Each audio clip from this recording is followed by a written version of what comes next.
네, 감사합니다. 우리 은혜와 회복이 있는 금요 예배에서 여러분 만나게 돼서 진심으로 감사하게 생각합니다. 저는 주경원 목사라고 하고요. 오늘 이 밤에 우리가 우리 다음 세대, 미래 세대 아이들을 어떻게 우리가 양육해야 될 것인가 하는 부분을 하나님 말씀 중심으로 함께 이야기를 나눴으면 좋겠습니다. 우리 먼저 이렇게 한번 좀 인사하고 함께 말씀을 보았으면 좋겠는데요. 저는 지금 여러분 눈밖에 안 보입니다. 저만 마스크를 벗고 있는데 눈빛만 봐도 참 아름답습니다. 우리 옆에 있는 분들과 이렇게 한번 인사했으면 좋겠어요. 마스크도 당신의 아름다움을 감출 수가 없습니다.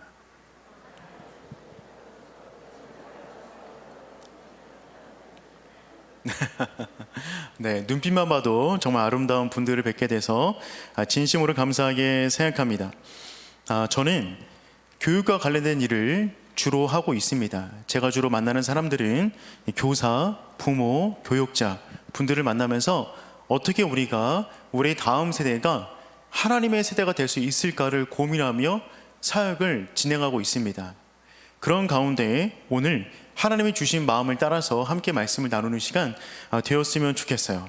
PPT를 보면서 한번 이야기를 나눠가도록 하겠습니다. 여러분, 한 부족이 있었습니다. 이 부족의 직업은 어부들입니다. 이들은 자녀들에게 물고기를 잡아다 준 것이 아니라 물고기를 잡는 기술을 알려주었습니다. 민족 대대로 내려오던 물고기를 잡는 노하우를 알려준 것입니다. 물고기를 잡아다 준 것이 아니라 물고기 잡는 법을 알려주었어요. 잘했습니까? 잘못했습니까? 굉장히 어려운 질문이죠. 굉장히 잘했습니다. 굉장히 잘했는데요, 이 부족이 얼마 안 있어서 전부 다 사라져 버렸어요. 왜냐하면 그 하류, 그 위쪽에서, 상류 쪽에서 댐을 만들고 있었거든요.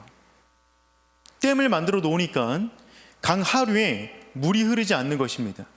물이 흐르지 않으니까 그동안에 민족 대대로 내려왔던 그 엄청난 노하우와 지혜를 가지고 그 땅 안에 살아가지 못하게 된 것이죠. 다시 한번 질문해 볼까요? 물고기 잡는 법을 알려준 것은 잘한 것입니까? 잘못한 것입니까? 굉장히 잘했습니다. 그런데 무엇을 놓쳤죠? 도래할 미래가 어떤 미래인지에 대한 준비를 놓친 것입니다. 우리 아이들이 살아가는 미래 세대의 생태계가 어떤 것인가에 대한 준비를 놓치니까 너무나 잘 준비된 지혜와 지식을 넘겨주었으나 그것을 가지고 그 땅 가운데 살아가지 못하는 일이 벌어지게 된 것입니다. 그러니 여러분, 오늘 우리가 3주 동안에 너희와 너희 자녀를 위하여 울라 라는 주제를 가지고 함께 모이고 있는데, 여러분, 우리 자녀를 위해서 우리가 믿음의 유산을 넘겨주어야 되고, 우리까지 넘어온 아름다운 믿음의 전통과 아름다운 유산이 우리에게서 끝나는 것이 아니라 우리 자녀에게로 넘어가야 되는데, 그러기 위해서 우리는 반드시 두 가지를 준비하고 있어야만 합니다. 첫 번째는 무엇이냐면 무엇을 가르칠 것인가. 여러분, 무엇을 가르칩니까? 변함없는 진리를 가르치는 것입니다. 여러분, 우리는 우리 자녀 세대들에게 이런 것들을 가르치지 않습니다. 어떻게 하면 세상에서 더 성공할 수 있을 것인가, 어떻게 하면 더 안전하게 살아갈 수 있을 것인가, 더 좋은 처세술은 무엇인가, 어떻게 하면 정상과 고지를 점령할 것인가. 이 부분이 기독교 교육의 핵심적인 부분이 아닙니다. 우리는 무엇을 가르칩니까? 변하지 않는 진리의 말씀이 어떻게 우리 아이들의 삶 가운데 뿌리가 내릴 수 있게 할 것인가, 어떻게 하면 이 아이들이 십자가의 복음 붙잡고 이 땅 가운데 다니엘처럼, 요셉처럼 믿음으로 살아갈 수 있을 것인가를, 그 신앙과 그 믿음을 넘기는 것입니다. 변하지 않는 진리의 말씀을 가리키는 거죠. 두 번째, 우리는 무엇이 준비되어 있어야 되냐면 변하지 않는 복음의 말씀을 변하는 시대 가운데 어떻게 가리킬 것인가, 즉 변하는 시대가 어떤 시대인지에 대한 이해와 준비가 우리에게 필요합니다. 이 준비가 되어 있지 않으면 우리는 너무나 중요한 이 진리의 말씀이 우리 아이들이 살아가는 생태계 속에서 영향을 못 미칠 수도 있기 때문에 그렇습니다. 여러분, 반드시 교육이라는 것은요, 미래 세대를 준비하고 미래 모습을 준비하고 지금 시대 가운데 커리큘럼으로 가지고 오는 것입니다. 예를 들어 볼까요? 혹시 이 가운데 나오신 우리 20대 이상의 여기 보니까 청소년들도 많은 것 같은데 20대 이상의 어르신들께 한번 여쭤보겠습니다. 여러분 초등학교 다니실 때, 아니 국민학교 다니실 때 혹시 학교에서 코딩 배워보신 분? 코딩 한 분도 없잖아요. 지금 초등학생들도 코딩을 배우고 있는데 여러분은 코딩을 왜 안 배우죠? 우리가 살아가는 시대 가운데 코딩이 별로 필요하지 않았기 때문에 그래요. 저도 어릴 적에 코딩이라는 단어를 들어본 적이 없습니다. 그런데 우리 아이들은 지금 초등학교 때부터 코딩을 배웁니다. 왜냐하면 우리 아이들이 사회에 진출했을 때 코딩 언어를 모르면 제2외국어를 모르는 것보다 더 큰 피해를 볼 수 있기 때문에 그렇습니다. 언어적인 부분이 이미 초월되었거든요. 그런데 코딩, 컴퓨터 언어를 모르면 우리 아이들이 4차 산업시대 가운데 주력 세대가 못 되거든요. 그러니까 지금 당장 필요하기보다는 이 아이들이 사회에 진출했을 때 필요한 커리큘럼을 지금 가지고 와서 아이들에게 가르치는 겁니다. 변하는 시대를 예측하여 가르치는 거거든요. 교육은 그런 것입니다. 그러니 여러분, 지금 시대 가운데 다음 시대가 위기입니다, 어렵습니다 라고는 이야기가 참 많이 나오고 있는데 우리가 어떤 부분에서 많이 어려우냐면 이 시대의 흐름과 우리 아이들이 살아갈 미래 세대에 대한 준비를 많이 놓치고 있기 때문에 어려운 겁니다. 말씀을 준비하다가 한 구절이 눈에 띄었어요. PPT를 보여주시면 역대상 12장 32절 말씀인데요, 우리 다 같이 한번 읽어볼까요? 시작. 이스라엘이 마땅히 행할 것을 아는 우두머리가 200명이니 그들은 그 모든 형제를 통솔하는 자이며. 여러분, 시대가 바뀌었습니다. 사울 왕조 시대에서 다윗 왕조 시대가 되었어요. 시대가 바뀌었습니다. 다윗이 즉위식을 갖고 있는데 이스라엘 12지파 가운데 대표들이 리더들과 함께 참여합니다. 그런데 이사갈 지파를 설명할 때 이 본문의 말씀이 등장합니다. 근데 이사갈 지파가 모인 사람들의 숫자를 보면 굉장히 적은 숫자가 모였습니다. 그런데 그들의 특징을 보니까 굉장히 놀랍습니다. 특징을 보면 첫 번째 뭐라고 그러냐면 시세를 알고. 여러분, 시세를 안다는 말은 무슨 말입니까? 이 시대의 흐름을 아는 거예요. 이 시대가 어떻게 흘러가는지, 어떤 시대가 도래할지, 우리가 어떻게 준비해야 될지 등등에 대한 이 시대에 대한 이해가 풍부한 겁니다. 근데 거기서 끝나는 것이 아니라 뒤를 보니까 이스라엘이 마땅히 행할 것을 알았답니다. 지금도 우리가 네이버 같은 데 쳐보면 얼마나 많은 수많은 정보들이 나오고 있습니까? 다 이 시대의 시세를 말하는 거죠. 근데 거기서 끝나는 것이 아니라 그 가운데 어떤 게 진짜 말씀인가, 어떤 부분으로 가는 것이 마땅히 옳은 길인가에 대한 분명한 이해가 있었다는 거예요. 이 두 가지를 명확히 알고 있는 우두머리가 한 명도 아니고 두 명도 아니고 200명이었다고 합니다. 200명.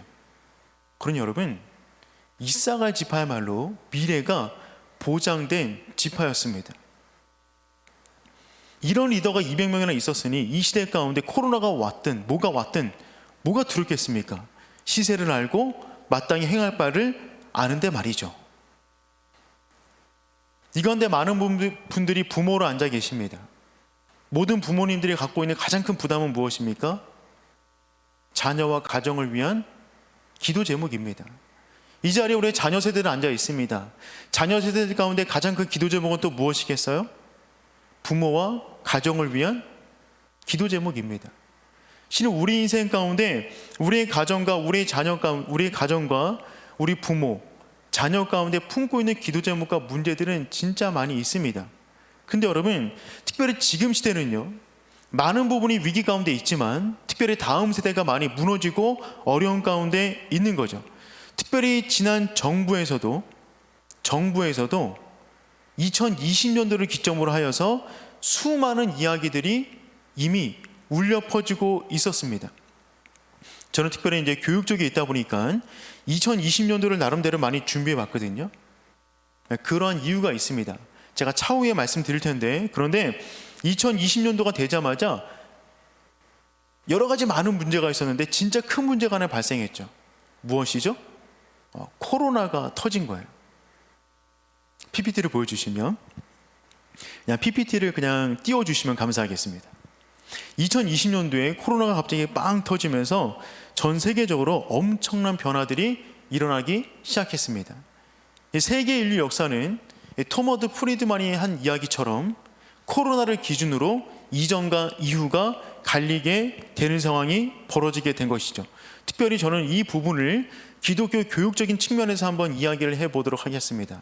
저는 코로나 이후 2020년도 이후 가운데 우리의 기독교 문화, 교육이 어떻게 흘러가고 있는가, 어떤 영향을 받았는가에 관한 이야기를 나누려 합니다.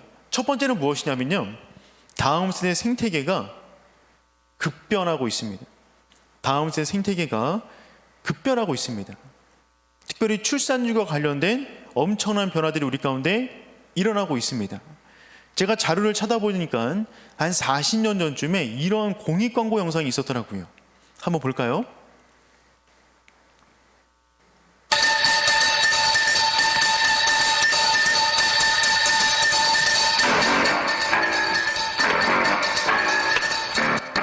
똑딱하는 이 순간 지구에는 3명씩의 새로운 생명이 자꾸 태어나고 있습니다.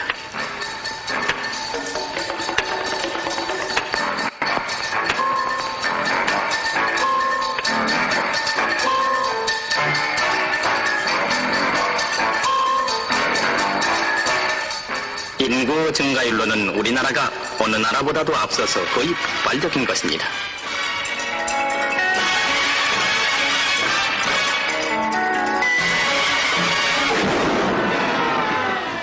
그래 해마다 150만 인구가 늘고 있어 100년 후면은 6억 인구가 됩니다. 그러나 우리가 먹고 살 땅도 똑딱하는 순간마다 자꾸 늘어야 할 텐데 그렇진 않고요. 이건 그저 만화라고 웃어넘길 수는 없습니다. 앞으로 자녀들은 알맞게 낳아서 훌륭의 길로 알뜰한 살림을 이룩해야겠습니다. 덮어놓고 낳다보면 거짓골을 못 면한다. 가족계획 상담은 여러분의 가까운 보건소에서 무료로 합니다. 여러분, 3, 40년 전에 우리나라 TV에서 방영됐던 공익광고 영상입니다. 가족계획 상담은 여러분의 가까운 보건소에서 무료로 한답니다. 무슨 얘기죠? 공짜로 수술시켜준다는 겁니다. 우리나라가 3, 40년 전만 해도요, 지금의 상황에 정반대 상황을 놓고 수많은 고민을 했습니다. 영상을 보니까 해마다 몇 명씩 태어난다고요? 150만 명. 150만 명. 정말 우리나라가 인구가 급증하기 때문에 6억 인구가 되는 줄 알았습니다. 그래서 두 가지 고민에 빠진 거죠. 식량 부족, 또 하나는 주택 부족. 이 두 가지 문제 때문에 국가가 큰 어려움에 빠질 것을 예상하여 갑자기 살아난 제한 정책을 피기 시작합니다. 근데 우리나라가 말 잘 듣습니까? 잘 안 듣습니까? 잘 안 듣잖아요. 근데 이 말은 정말 잘 들었던 것 같아요. 그 다음부터 급격하게 인구가 줄기 시작하더니만 어떤 일이 벌어졌냐면 데드 크로스 현상이 벌어졌는데, 그게 언제 벌어졌냐면 2020년도에 벌어졌어요. 2020년도. 여러분, 2020년도에 우리나라 가운데 데드 크로스 현상이 벌어졌습니다. 그건 무엇이냐면 태어나는 사람보다 죽는 사람이 많은 거예요. 태어나는 사람보다 죽는 사람이 많으면 어떤 일이 벌어질까요? 인구가 자연 감소합니다. 그런데 2020년도에 몇 명이 줄었냐면 32,700명이 줄었어요. 놀래고 있는 거 맞죠? 우리나라 인구가 2020년 합계 출산율 0.84였을 때 32,700명이 줄었습니다. 우리나라 웬만한 군 하나가 사라진 겁니다. 작은 군이 7,000좀 되고 웬만하면 2, 3천, 2만, 3만쯤 되는데 군 하나가 사라진 거예요. 이제 우리나라는 매해마다 군 하나에서 2개씩 사라지게 되어 있어요. 이게 2020년도에 벌어진 일입니다. 근데 여러분, 이게 우리 사회 가운데, 특별히 기독교 교육 가운데, 다음 세대 가운데 얼마나 큰 영향을 미치냐면 이런 식의 영향을 미치는 겁니다. 예를 들어 보면 2020년도에 32,700명이 줄었을 때 우리나라 태어난 인구가 27만 명이었습니다. 몇 명이었다고요? 27만 명. 그때가 0.84였고요. 올해는 0.6대를 전망한답니다. 0.6대를. 그러면 2020년도에 태어난 27만 명 아이들은 전부 다 교육부서로 보면 어느 부서가 될까요? 영아부가 됩니다. 지금 3살 되었죠? 영아부입니다. 그러면 27만 명 가운데 예수 믿는 아이는 몇 프로 될까요? 우리나라 지금 다음 세대 복음화율은 몇 프로입니까? 우리나라 전체 기독교 복음화율을 한 17% 정도 보고 있는데 다음 세대 복음화율로 보면 한 5%쯤 봅니다. 5%. 그런데 그 5% 가운데 가장 적은 퍼센트를 차지하는 다음 세대 복음화율을 차지하는 부서는 어딜까요? 영아부입니다. 영아부 아이들은 혼자 나올 수가 없거든요. 부모와 함께 나옵니다. 그래서 가장 적습니다. 그런데 그냥 5%로 놓고 본다면 27만 명 가운데 5%가 예수 믿는 겁니다. 지금 잘 따라오고 있는 거 맞으시죠? 그러면 몇 명이 예수 믿게 되는 거예요? 이 밤에 풀만한 숫자가 아니죠. 굉장히 어려운 방정식이니까 우리가 10%로 보겠습니다. 10%. 10%가 예수 믿는다. 그것은 지금의 퍼센트의 2배 이상 끌어올린 겁니다. 지금의 퍼센트 2배 이상 끌어올려서 10%가 예수 믿는다라고 보면 2020년도에 태어난 아이 가운데 몇 명이 예수 믿는 거예요? 2만 7천 명. 2만 7천 명이 교회 안에 영업으로 들어오는 겁니다. 그럼 여러분, 우리나라의 교회는 몇 개일까요? 우리나라 교회는 숫자로 잡힌 것만 7만 개입니다. 7만 개. 그러면 한 교회당 영어부 아이들이 몇 명씩 들어오게 되는 겁니까? 3개 교회당 1명도 못 들어옵니다. 원래 숫자로 보자면 6개 교회당 1명이 못 들어옵니다. 이거 바꿀 수 있습니까? 못 바꿉니다. 2020년도에 태어난 숫자를 어떻게 바꿀 수가 있겠어요? 못 바꿔요. 그래서 지금 우리나라 땅 가운데 전체 교회 가운데 영아부가 없는 교회가 80% 이상입니다. 영아부가 없는 교회가 80% 이상이에요. 아이들이 있어야 부서를 만들죠. 없습니다. 제가 이번 달에 한강변을 따라 있는 1000명대 교회 4군데를 방문했는데 그 교회 가운데 한 교회만 영아부가 있었어요. 영아부를 둘 수가 없습니다. 그럼 여러분, 2020년도에 영아부를 두지 못하는 교회가 80%인데 2030년도로 가겠습니다. 그러면 취약부서가 없는 교회가 80% 이상입니다. 2040년으로 가면 청소년 부서가 없는 교회가 80% 이상입니다. 제가 과한 상상을 하고 있는 겁니까? 아니에요. 이 퍼센트를 깨려면 어떻게 됩니까? 10%, 20%, 30%, 40%, 50% 전도하셔야 됩니다. 이건 굉장히 어려운 일입니다. 굉장히 어려운 일이에요. 2050년도로 가면 청년부에 80%가 없습니다. 청년부는 지금도 80%가 없습니다. 지금 한밭제일교회 같은 교회는요, 우리나라 1%도 안 되는 교회입니다. 이런 교회는 우리나라에서 찾기 힘든 교회입니다. 하지만 이 교회 문만 밖에 나가게 되면 대부분의 절대 다수의 교회들이 그런 환경 가운데 놓여져 있어요. 여러분, 이걸 보고 뭐라 그러냐면 고정된 미래, 확정된 미래라고 그럽니다. 정부에서 2020년도를 주목했습니다. 왜냐하면 2000년도에 태어난 아이들을 보니까 2020년도가 위기인 것을 알았어요. 어떤 면에서 그랬냐면 대입 정원을 다 못 채우겠다는 것을 이미 알았던 것입니다. 2000년도에 태어난 아이들의 숫자를 보니까 이들이 대학 들어갈 때 2020년도 되었을 때 다 못 채운다는 것을 알았거든요. 그래서 그때부터 20년간 많은 노력을 했지만 역시나 확정된 미래를 바꿀 수는 없었어요. 그래서 2020년도를 주목했는데 이것이 교회와도 그대로 영향을 미치고 있다는 거죠. 갑자기 분위기가 암울해져가지고 제가 꿈과 희망의 시나리오를 돌려보도록 하겠습니다. 제가 있는 기관이 꿈이 있는 미래거든요. 꿈을 가지고 미래적 시나리오를 펼쳐보도록 하겠습니다. 그러면 2020년도에 태어난 아이들이 27만 명이라고 말씀드렸잖아요. 근데 그 가운데 여자아이들은 몇 명일까요? 계산하기 힘드니까 30만 명이라고 보겠습니다. 30만 명이 태어났고 그 가운데 절반을 여자아이로 보겠습니다. 이해되셨죠? 그러면 2020년도 가운데 30만 명이 태어났고 그 가운데 절반 15만 명이 여자아이로 보겠습니다. 그런데 이번에 대통령이 정말 잘 뽑혔어요. 국가에서 엄청난 지원과 복지와 혜택, 결혼하면 집 2채를 준답니다. 다 결혼하는 거예요. 엄청난 일이 벌어진 거죠. 그래서 이 아이들이 100% 결혼합니다. 할렐루야. 몇 살에 결혼시킬까요? 몇 살에 결혼시킬까요? 참고로 우리나라 지금 30대의 50%가 미혼입니다. 우리나라 지금 30대의 50%가 미혼이거든요. 그러면 30살에 결혼시키겠습니다. 그럼 몇 년도가 되는 겁니까? 2050년. 2050년이 되어서 이 아이들이 100% 결혼합니다. 100%. 그럼 몇 명이 결혼하는 거예요? 15만 쌍의 가정이 나오는 거죠. 그리고 국가에서 아이를 낳으면 완전 책임지는 겁니다. 죽을 때까지. 그래서 아이를 100% 다음에 다 낳았어요. 그러면 2051년도에 우리나라에 태어나는 아이들은 몇 명입니까? 15만 명. 15만 명.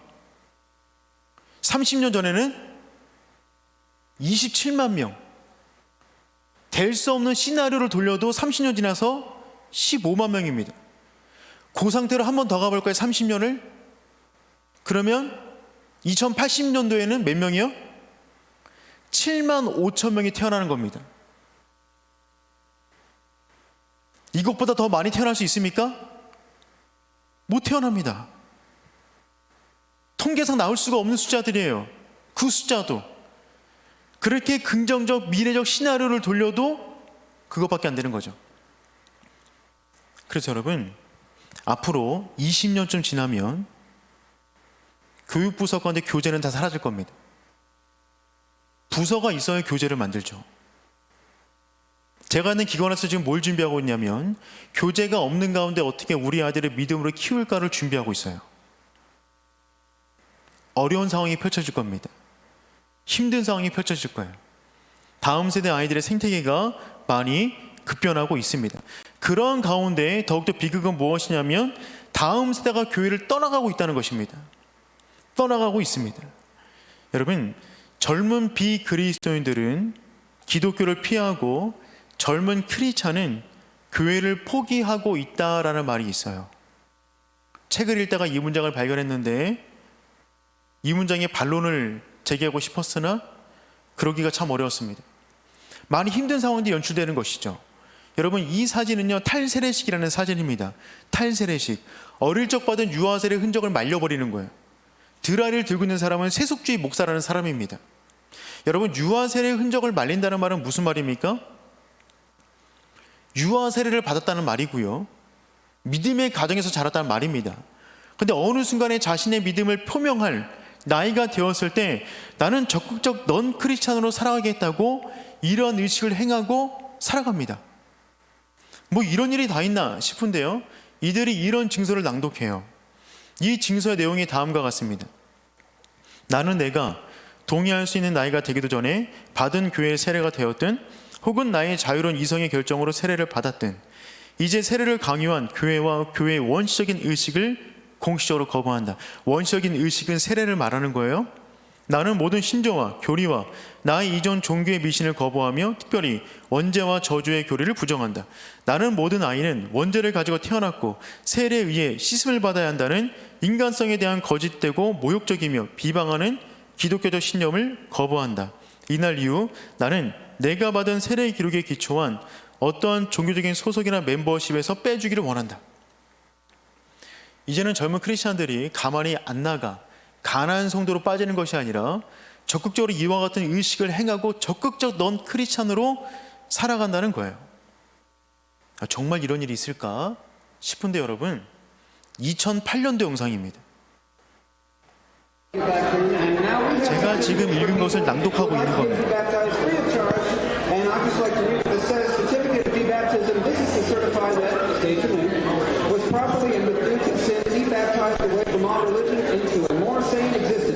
The debaptism ceremony took place at the 2008 Texas Free Thought Convention on Sunday, October 26, 2008 at Sanger and Hall in Austin, Texas. Let it be known to all that this person is now proudly secular, reasoning,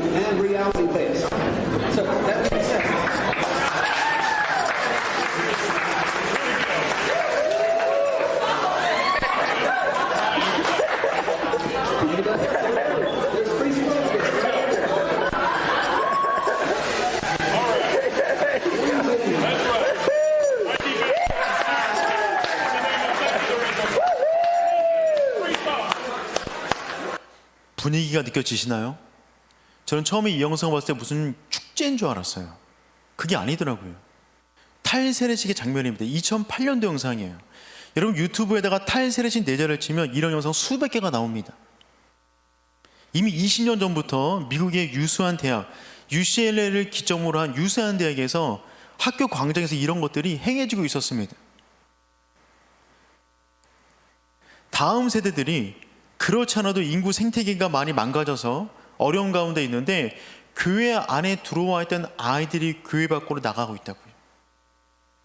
그래서 그런지 10년 사이에 각 교단의 다음 세대 비율을 보면 전부 다 3분의 1씩 다 줄었습니다. 모든 교단이 동일하게 다음 세대 아이들의 비중이 3분의 1씩 다 줄었어요. 이때 우리는 이런 생각을 할 수 있죠. 인구가 주니까 주는 거 아닙니까? 근데 여러분 그렇지가 않아요. 우리나라 인구 증감률 대비 교회 안에 다음 세대가 빠지는 비율을 보면 10% 이상 더 많이 빠져나가고 있습니다. 이 말은 무슨 말이냐면 교회 안에 다음 세대를 담아놓지 못하는 어떠한 구멍들이 생기고 있다는 말입니다. 굉장히 위기 가운데 있는 거죠. 그런데 코로나가 이 문제를, 이 구멍을, 이 가속도를 더욱더 크고 넓고 빠르게 만들고 있는 겁니다. 그래서 코로나 이후에 어떤 일이 벌어졌냐면 한국 교회가 그동안 붙잡고 있었던 교육의 방정식이 무너져 버렸어요. 그동안 한국 교회는 두 가지 방식으로 아이들을 교육해 왔습니다. 첫 번째는 뭐냐면 주일학교 모델이에요. 훈련받은 선생님을 두어서 주일학교 아이들을 보내면 그 안에서 아이들을 믿음으로 성장시키는 겁니다. 굉장히 좋은 모델입니다. 효과가 좋았어요. 굉장히 좋았어요. 근데 코로나가 터졌습니다. 2020년 2월 달에 교회학교 문이 닫혔습니다. 그 이후로 지금까지 제한적으로 예배를 드리고 있습니다. 특별히 전국교회를 다녀보면 이 피해가 얼마나 큰지 알 수 있어요. 지금 교회 가운데 나와 있는 아이들의 100%는 예수 믿는 가정의 아이들입니다. 제가 있는 교회도 아이들이 꽤 많은데요. 예수 믿지 않는 가정에 있던 아이들 한 30% 좀 있었거든요. 이 아이들 다 증발했습니다. 지금 교회에 나오는 모든 아이들의 100%는 예수 믿는 가정의 아이들이에요. 전도의 문이 막혔고요. 한국 교회가 가족 종교화 되었습니다. 전 세대가 믿지 않으면 나오지 않는 그러한 이상한 형태로 바뀌게 되었어요. 또 하나, 그동안 우리가 아이들을 어떻게 가르쳤냐면 주일학교 모델이 일주일에 한 번씩 나와서 아이들을 정기적으로 교육하는 것이라면 캠프 모델을 통해서 동기 캠프, 학예 캠프 동안에 2박 3일 동안 뜨겁게 예수님 만나는 십자가 복음을 경험하게 하는 놀라운 은혜의 체험의 시간들이 있었습니다. 여러분, 코로나가 터지자 모든 캠프가 막혔습니다. 지금이 원래 동기 캠프 할 그런 시즌이잖아요. 거의 모든 교회들이 주일날 예배를 활용해서 1시간 정도로 끝내고 있습니다. 이거 두 개 외에 우리가 솔직히 아이들의 신앙 교육을 위해서 어떤 걸 해왔습니까? 전무합니다. 그런데 코로나가 이 문제를, 이 교육의 통로를 다 막아버렸어요. 미국의 유명한 복서 마이크 타이슨, 이분이 한 유명한 말이 있는데 누구나 다 그럴싸한 계획을 가지고 있다? 한 대 쳐맞기 전에는. 이분과 싸우려고 나름대로 계획을 다 짜고 나오는데요. 링 위에서 이분 주먹 한 대 맞으면 계획이고 뭐고 다 쓰러진다는 거예요. 그동안 한국교회가 다음 세대 신앙 선정과 교육을 위해서 나름대로 가지고 있던 전략과 전술이 있었는데 코로나가 그것을 다 막아버렸습니다. 더군다나 생태학적으로 위기 가운데 있고 다음 세대 아이들이 교회 안에서 밖으로 빠져나가고 있습니다. 미국의 바나 리서치 기관의 키너맨이라고 하는 그 전문 사역자는 뭐라 그랬냐면 코로나가 한국교회 신앙 계승 문제에 있어서 날씨를 변화시킨 것이 아니라 기후를 변화시켰다고 말했어요. 날씨가 변한 게 아니라 기후가 바뀌었다. 즉 모든 생태계 가운데 굉장히 안 좋은 영향력을 펼치고 있다는 것입니다. 그럼 여러분 교회는 줄어들 겁니다. 다음 세대는 쪼그라들 겁니다. 교육부서는 점점 작아질 것이고요. 다음 세대를 위한 콘텐츠도 많이 빈약해질 겁니다. 교회마다 80% 이상의 교회들이 교육부서를 제대로 두지 못하게 될 것입니다. 아이들은 더 많이 빠져나갈 것입니다. 이거를 바꾸기는 참 어렵습니다. 그럼 여러분, 그런 일이 벌어지면 우리 아이들은 믿음의 세대가 못 되는 겁니까? 그런 일이 벌어지면 우리 아이들에게 신앙의 계승, 믿음의 유산이 넘어가지 못하게 되는 겁니까? 그렇지가 않습니다, 여러분. 숫자가 줄어드는 것은 우리가 막을 수 없는 일인데 중요한 것은 알고 그걸 길러낼 수가 있는 겁니다. 가정이 살아있다면, 우리들이 살아가는 가정의 공간이 살아있다면 우리 아이들은 믿음의 세대가 되는 줄 믿습니다.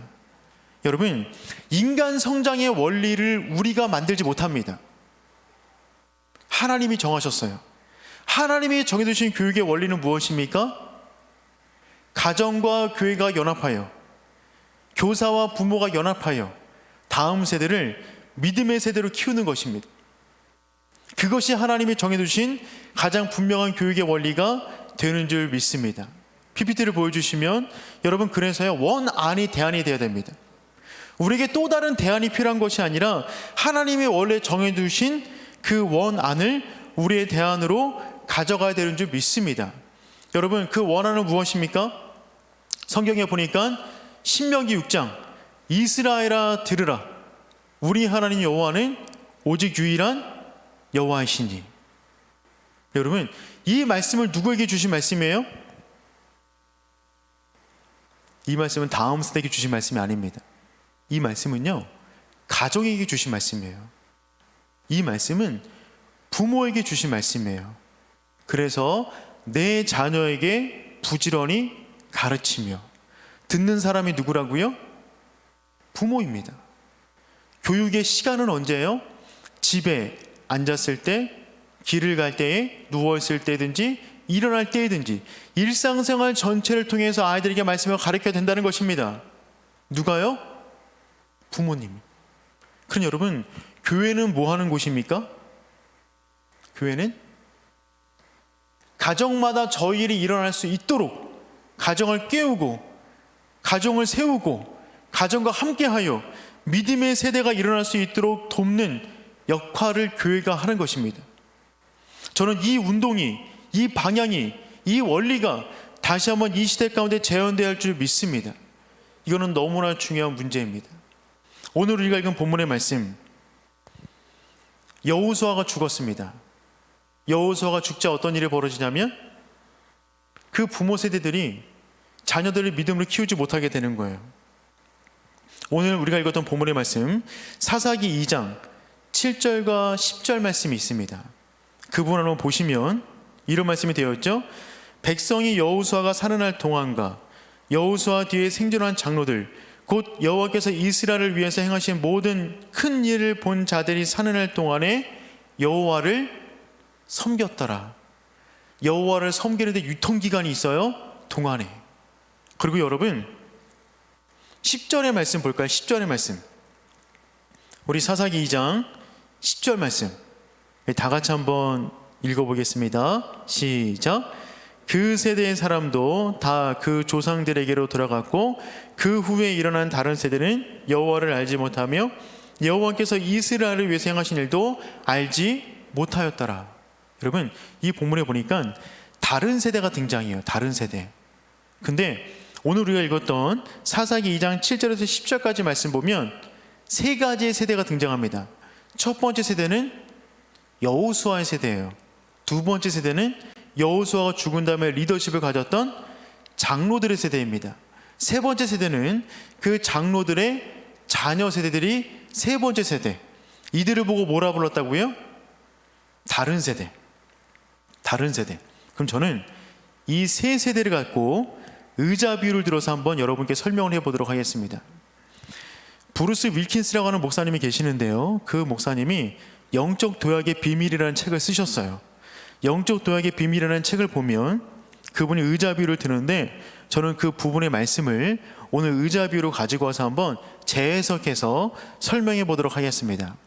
오늘 우리가 읽은 본문의 말씀에 세 가지 세대가 등장한다고 말씀드렸습니다. 첫 번째 세대는 어떤 세대?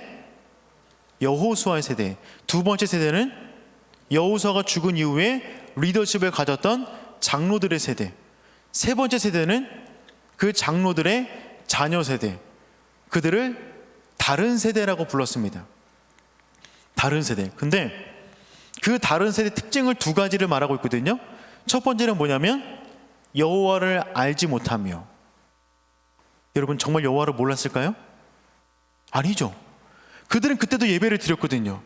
여호와를 모를 리가 없습니다. 근데 성경에서 안다 모른다는 어떤 의미가 있어요? 지성적으로 아는 것이 아니라 생애적으로 만나고 부딪히고 아는 것을 안다라고 말하죠. 근데 그들은 지성적으로만 안 거예요. 그냥 지성적으로만 안 겁니다. 여러분 기독교 교육은 머리를 공략하지 않아요. 기독교 교육은 이 골을 공략하지 않습니다. 이 머리를 공략하는 교육을 어떤 교육이라고 그러죠? 머리를 공략하는 교육을 어떤 교육이라고 그래요? 머릿속에 막 뭔가를 집어넣는 교육? 골 때리는 교육. 진짜 골 때립니다. 5분 지나면 머리가 찡해집니다. 기독교 교육은 머리가 아니라 심장을 겨냥하죠. 심장. 그래서 어떤 교육이라고 그래요? 의미심장한 교육. 의미를 심장에 각인시키는 거예요. 머리가 아닙니다. 그런데 다른 세대 특징은 뭐냐면 머리로는 100점, 삶으로는 빵점인 거예요. 여호와를 알지 못하며 여호와께서 이스라엘을 위해서 행하신 일도 알지 못하였더라. 모르는 겁니다. 근데 여러분 각 세대마다 그들에게 붙여진 별명이 있어요. 첫 번째 세대 여호수아의 세대입니다. 여호수아 세대에 붙어있는 별명이 있어요.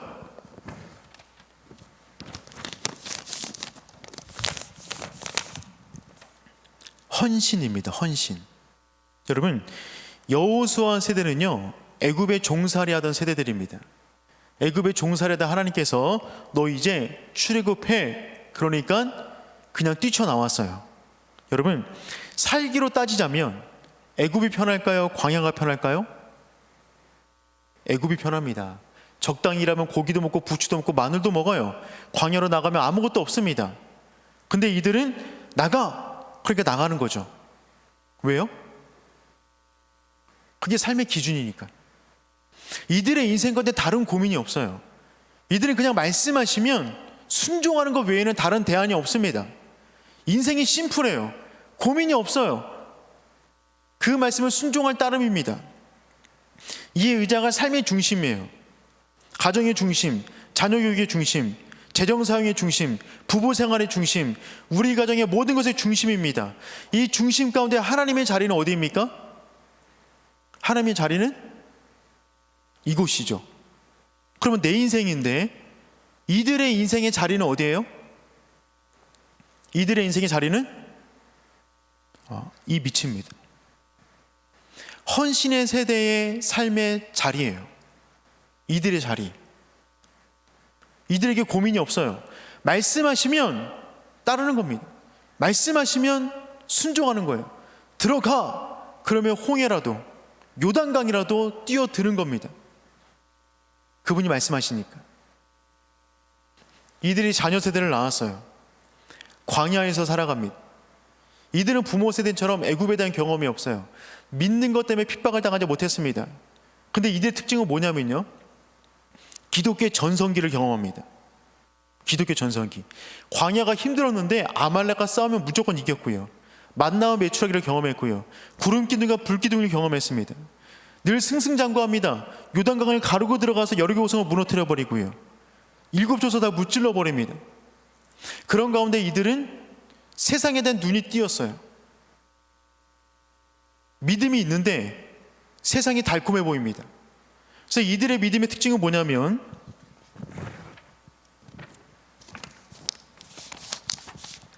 타협입니다. 이들은 하나님을 믿어요. 그런데 세상을 놓고 싶지 않은 거죠.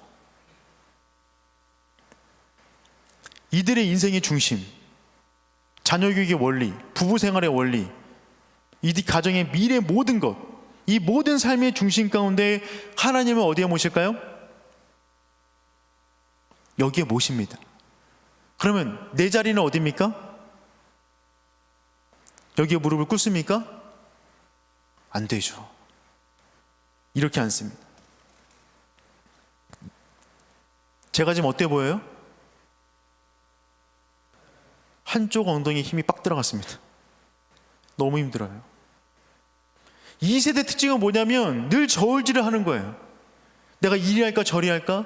하나님을 믿지만 세상이 좋아 보이는데 내가 어떻게 될까? 끊임없이 머리를 굴립니다. 신앙이 복잡해요. 신앙생활이 너무 힘들어요. 믿는 게 곤욕스러워요. 이들의 부모 세대처럼 무릎을 꿇을 용기가 없는 거죠. 그렇게 살자니 세상에서 누릴 게 너무 많은 거예요. 놓지를 못하는 겁니다. 이들이 자녀를 낳았어요. 가나안 땅에서. 이들은 조부모 세대처럼 믿는 것 때문에 어려움을 당한 적도 없고요. 그들의 부모 세대처럼 기독교의 전성기를 경험한 적도 없습니다. 태어나니까 기독교 하락기시였어요. 이미 종교가 섞였고요. 이미 예수님 믿지 않는 사람 많고요. 세상에 동화되었습니다.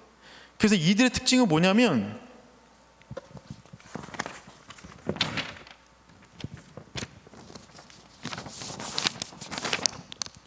대립입니다. 대립. 이들의 인생의 자리, 가정생활의 원리, 부부생활의 원리, 재정사용의 원리, 신앙생활의 원리 가운데 하나님의 자리는 어디일까요? 하나님의 자리는 모르겠어요. 이들의 자리는 어디입니까? 당연히 여기죠. 눈치 볼 거 없습니다. 이들은 분명히 압니다. 자기 역시 이 성전 밖을 나가면 넌 크리스찬과 다르지 않음을, 일주일 동안 살아가는 시간 동안에 한 번도 하나님을 부르지 않음을, 주일날 부모님이 교회 오시기 때문에 예의상 함께는 올지 모르겠으나 이 성전 밖으로 나가면 자기가 고민하는 그 고민의 현장 가운데, 자기가 선택하는 기록 가운데 그 안에 하나님이라는 요소가 들어가지 않음을 본인도 알고 있어요. 본인 스스로 느낍니다.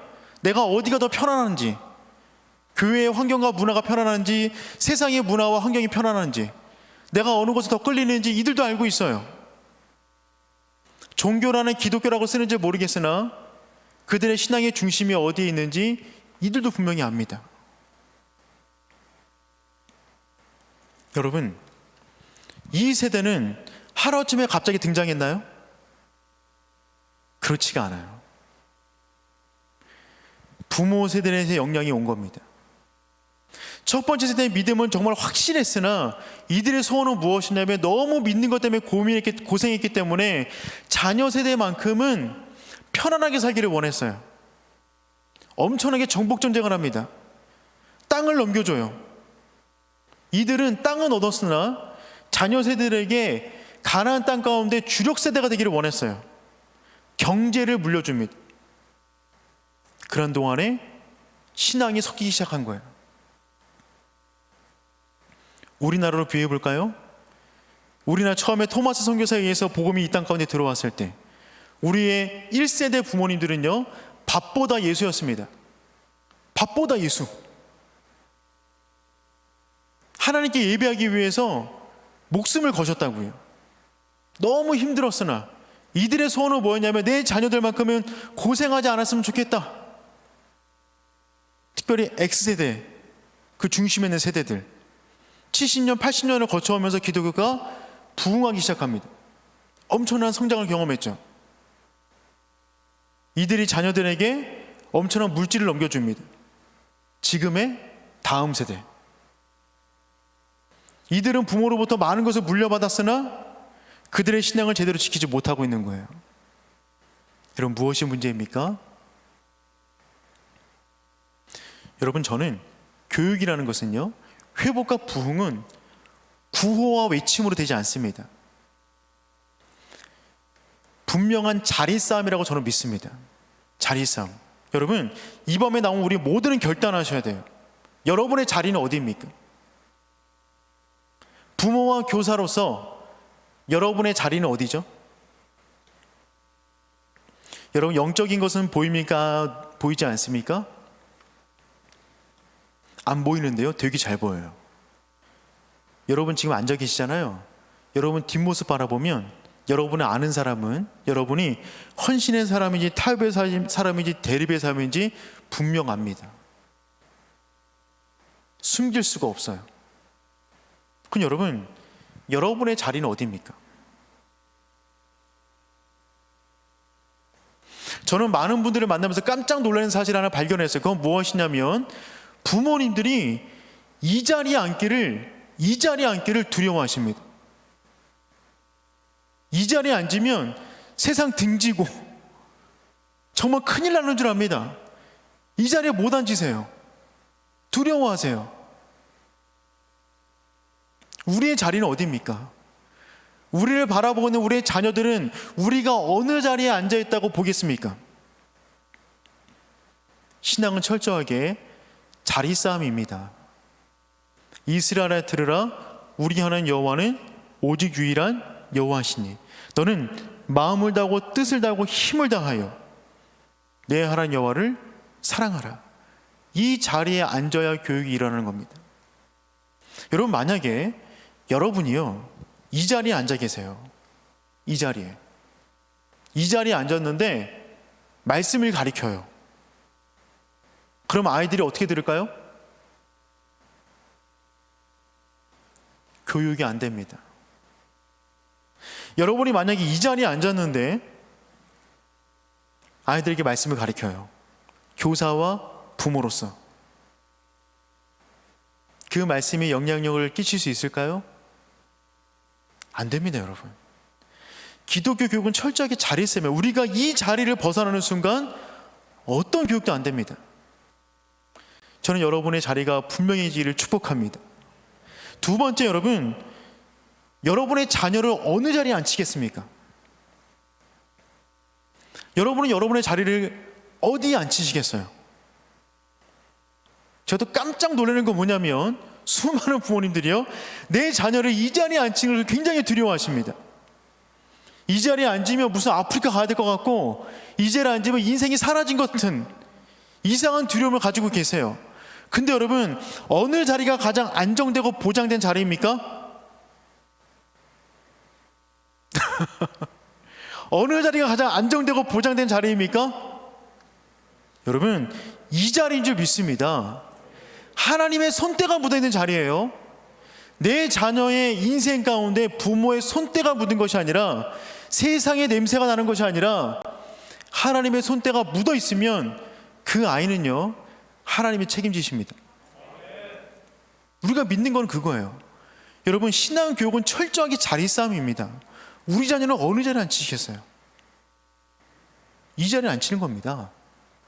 헌신의 사람 되도록, 믿음의 사람 되도록, 애국 같은 세상에서, 바벨론 같은 세상에서 믿음으로 승부를 볼 수 있는 믿음의 세대가 되도록 무릎으로 기도하는 것입니다. 여러분, 저는 여러분이 모두 다 이 자리에 앉기를 축복해요. 그 여러분의 자리는, 여러분의 자녀들을 어디에 앉혀야 된다고요? 여러분의 무릎 위에 앉히는 겁니다. 무릎 위에. 그래서 아이들을 믿음으로 키우는 겁니다. 그 자리가 분명히 살아있다면 여러분, 다음 세대가 쪼그라들고 믿음의 세대가 주님을 떠나는 일도 벌어지고 한국교회 가운데 미래적 전망이 여러 가지 데이터와 통계가 우울하지만 여러분, 가정의 자리가 살아있다면, 부모의 자리가 살아있다면 우리 아이는 믿음의 세대가 되는 줄 믿습니다. 기독교가 한 번도 숫자 때문에 어려움을 당한 적이 없습니다. 기독교는 만들어질 때부터 소수였어요. 12명. 근데 그들이 어느 땅 가운데 뿌려지든지 간에 그 땅 가운데 뿌리를 내렸습니다. 열매를 맺었어요. 살아 있었어요. 지금의 문제는 무엇이냐면 숫자가 주는 데 있는 것이 아니라 믿음의 생명력을 잃어버리는 데 있습니다. 우리가 먼저 살아나야 됩니다. 자녀는 부모의 눈물을 먹고 자랍니다. 우리가 눈물을 흘리는 우리 자녀는 성장하게 되는 줄 믿습니다. 자녀를 양육하고 키우다 보면 무릎이 흔들리는 일을 많이 경험합니다. 무릎이 떨리는 거죠. 그때 우리는 어떻게 합니까? 무릎 꿇어 기도하는 것입니다. 무릎이 흔들릴 때 무릎을 꿇으시고 눈물로 기도하여 믿음의 자리를 지켜나간다면 우리 아이들은 믿음의 세대가 되는 줄 믿습니다. 우리 함께 좀 기도했으면 좋겠어요. 우리 시간에 기도할 때 한번 주님 이름 3번 크게 부르고 기도하기를 원하는데요, 말씀의 내용을 한번 좀 정리해 보도록 하겠습니다. 오늘 말씀 가운데 사사기 2장 10절 말씀 보면 다음과 같은 말씀이 등장합니다. 그 세대의 사람도 다 그 조상들에게로 돌아갔고 그 후에 일어난 다른 세대는 여호와를 알지 못하며 여호와께서 이스라엘을 위해서 행하신 일도 알지 못하였더라. 모든 사람은 전부 다 주께로 돌아갑니다. 우리가 주 앞에 섰을 때 어떤 모습으로 서야겠습니까?